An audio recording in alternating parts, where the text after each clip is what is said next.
नमस्कार भावांनो, हिंद केसरी मैदानामध्ये आपलं सर्वांचं स्वागत आहे. तर भावांनो, या व्हिडिओच्या माध्यमातून आपण तुम्हाला अपडेट देणार आहोत.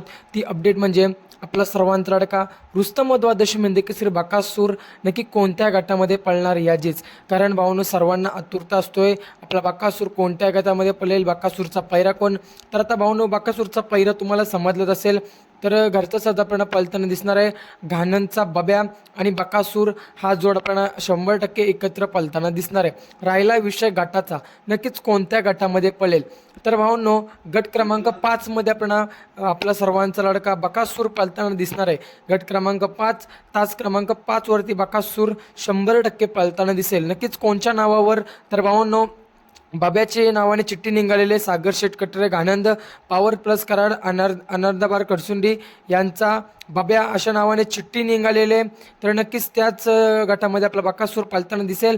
गट क्रमांक 5, तास क्रमांक 5 वरती नक्कीच बकासूर आणि बाब्याला शुभेच्छा देऊया. मागील बल्लावडी मैदानामध्ये हाच जोड एक नंबरचा मानकरी ठरला होता. सर्वांच्या प्रेक्षकांच्या मनावर अधिराज्य केला होता या जोडाने. तोच जोड पुन्हा एकदा सज्ज, बकासूर आणि बाब्या.